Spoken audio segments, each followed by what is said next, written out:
Bruh, this from my couch to your house.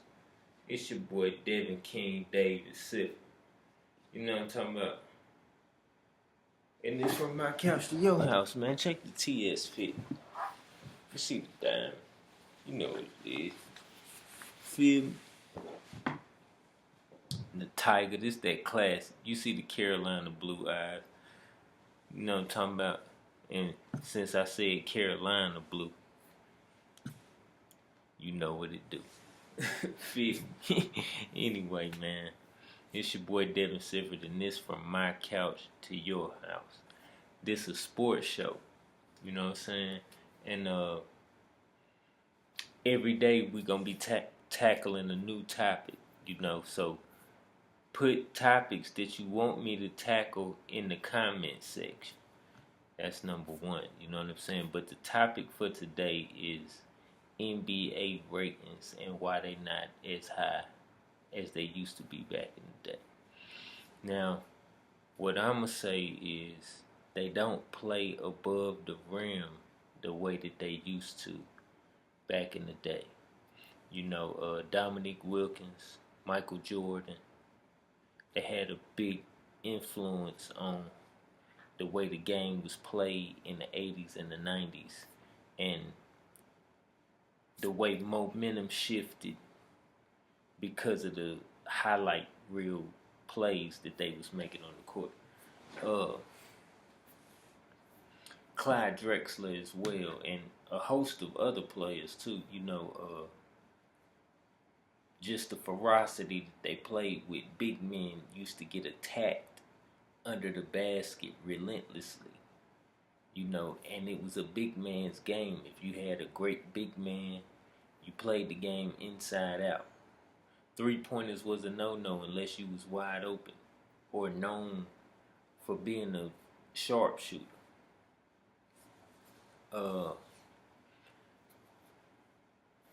You work the ball around to get the best shot, not just a shot. And so those type of things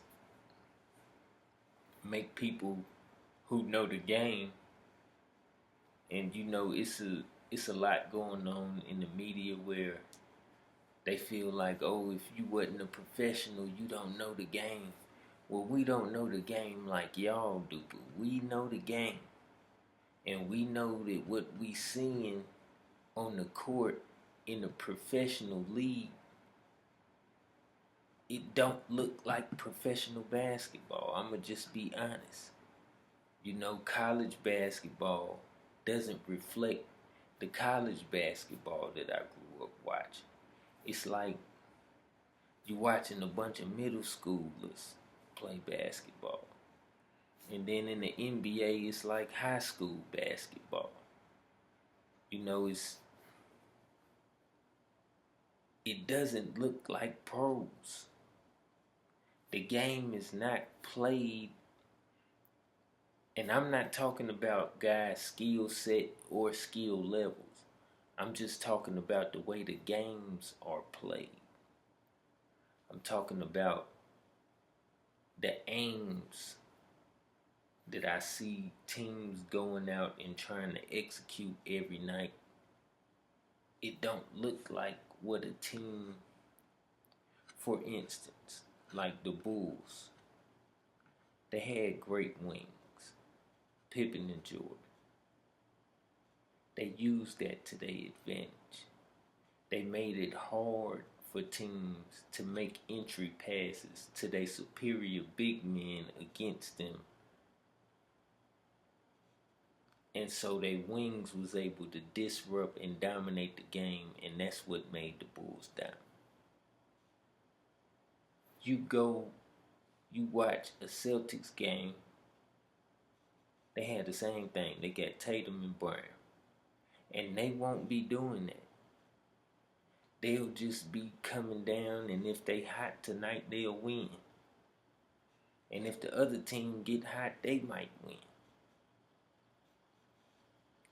So it's a completely different thing. And then you had a team like the Rockets or the Knicks or the Spurs. They played through their big men. They pass it in to Ewing. They pass it in to Olajuwon. They pass it in to Robinson. And they destroyed the other team's center until you got to send the help. And then they swing it until they get the best shot. And so it's completely different than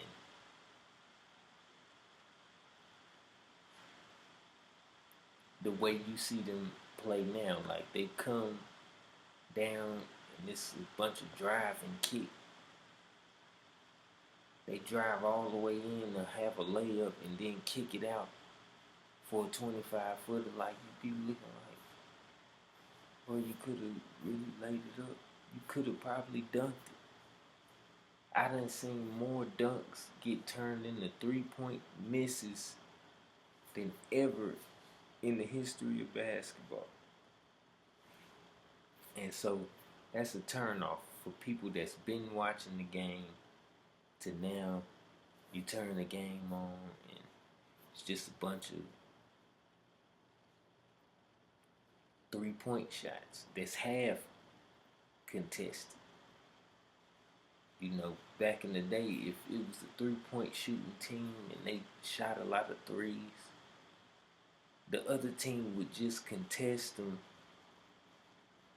make them shoot contested threes, and then later in the game, they'll be tired. They'll be missing them on their own because they had to work so hard to shoot them in the first place. They were shooting tough contested threes all game. Now they just jacking them up. So if they get hot, then they hot. And nobody really playing real tough defense and all of that. It's an effort thing. And I think that's what turned a lot, because they making more money than ever, but they giving less effort than ever. And so until the NBA can figure out how to fix that and how to showcase all the teams and not just the teams that they deem are in big markets, they're going to be losing, especially when you talk about going up against the NFL. Because if you got the market to have an NFL team, you got an NFL team. Your team could go to the Super Bowl next year. You know what I'm saying? Like, I done seen the Cardinals go to the Super Bowl. I saw New Orleans go and win. Seen the Bears go. All kind of teams that's been terrible up and down. I seen the Jaguars play to go to the Super Bowl several times. I seen my hometown team. I seen the Panthers go to the Super Bowl. My favorite team is the 49ers, but I seen us go multiple times. I seen us win multiple times. You know what I'm saying? So any team in the NFL can go and play for the championship and be the champions. It's not like that in the NBA. You already know if your team not one of those teams, they ain't going nowhere. It don't matter who you get. Look at the Suns. They ain't going nowhere. They not one of them teams. You already know they ain't doing that. They ain't going nowhere. Just like when KD and Kyrie went to the Nets instead of the Knicks. You already knew they ain't going nowhere. They even got James Harden too. Still didn't go nowhere. They lost to the Bucks. Bucks won the championship. They would rather the Bucks win than Brooklyn. You know what I'm saying? It's crazy. You know what I'm saying? And then they bought the name brand back though the next year, and they got swept by Boston. You know what I'm saying? And so the NBA, they do too much branding. Like after that, then the Bucks had the number 1 seed and lost to the Heat in the first round. I think they let the Heat make it all the way to the finals as an 8. And then when they get to the finals,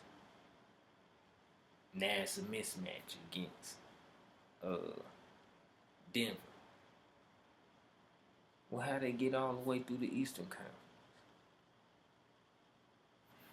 So it's the NBA got a lot of work to do in that department. Cause I feel like the Hornets is real talented. They don't never let them blossom. They don't never let the whole team. They don't play half the games with the roster intact.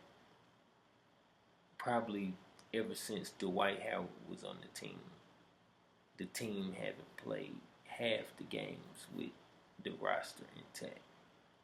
You know what I'm saying? It's really a joke, some of the stuff the NBA be doing, but that's a different story for another day and maybe even a whole nother channel. We gonna get to it and we gonna get through it. To me, the NBA got to take the off season. They got to figure it out. They got to stop being. I don't even want to get into that on this show, but they have to. Guys got to play. They have to not play favorites. I mean, the league. Players have to play. The league have to not play favorites. And it have to just shake out however it shake out. If it's a different champion every year, that's good for the game. Let the game grow organically.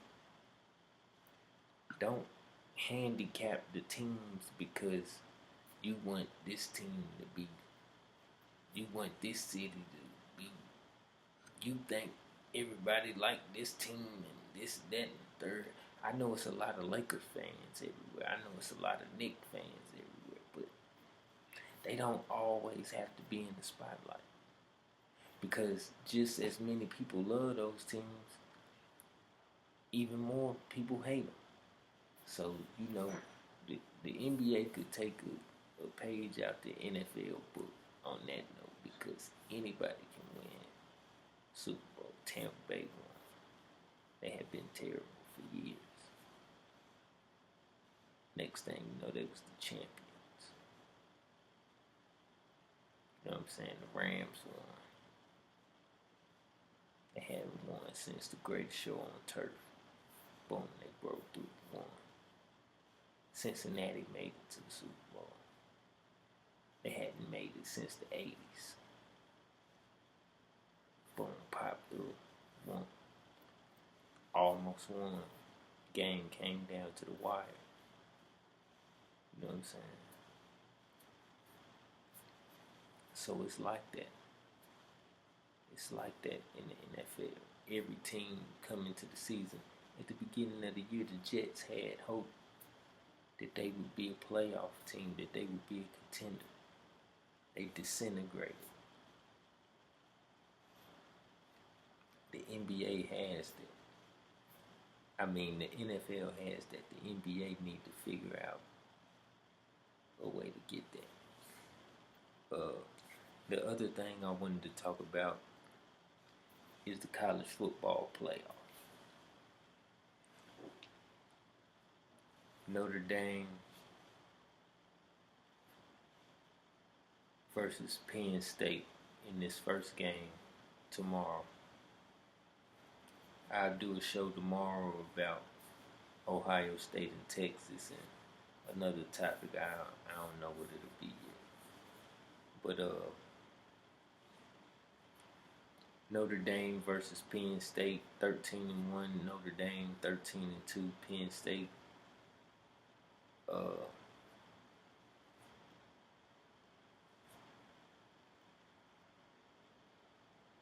Notre Dame lost to Northern Illinois. Penn State 2 losses to Ohio State and Oregon. And of course, Ohio State beat Oregon last week.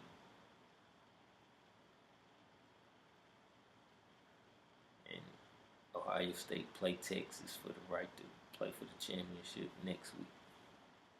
And so, my pick for the game is Notre Dame. I think Notre Dame will win. You know, they lost a fluky upset game at home early in the year. Other than that, they've been undefeated. I think their win against Georgia is the most impressive win that I've seen all season. And so Penn State got a track record for losing big games like this. And so until I see them actually pull it off and win one of these games against top talent, because I know you're saying, oh, they won 2 playoff games already. Yeah, but they beat SMU. Nobody thought SMU was going to be a playoff team coming into this season, especially not win the ACC or play for the ACC title, because I know Clemson won, but nobody saw that coming. They came out of nowhere, and kudos to them, but that was a mismatch. The game was at Penn State. You think SMU was prepared to go and play in front of 101,000 people at Penn State? I don't believe that they were. And then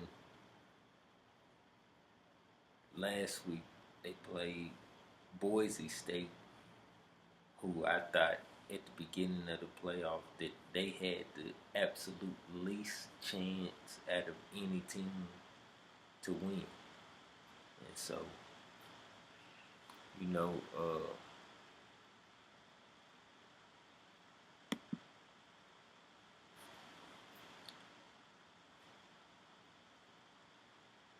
this is going to be a big step up in competition for Penn State. They played pretty well against Oregon, but lost by 8. And they played a tough game against Ohio State, lost by a touchdown. I don't really think that game was that close. To me, it played like a 2-score game, but they lost by a touchdown. They got to prove it to me. Notre Dame was really dominant against Georgia, who I thought was kind of the favorite. You know, so outside of Oregon, I thought it would end up being Georgia versus Oregon for the title. I wasn't looking at the bracket and seeing that they would have played this week or nothing like that, but that's who I thought were the best teams. Notre Dame and Penn State, one of them going to the championship, and I think it's going to be Notre Dame. And I'll run my spiel on the next show and let y'all know who I think going to win between Ohio State and Texas. I got to look into the teams and see, you know, who is who and what is what. But that'll be on the next show, from my couch to your house. I'm your boy, Devin Silver, and I'm up and I'm out. I'll let y'all.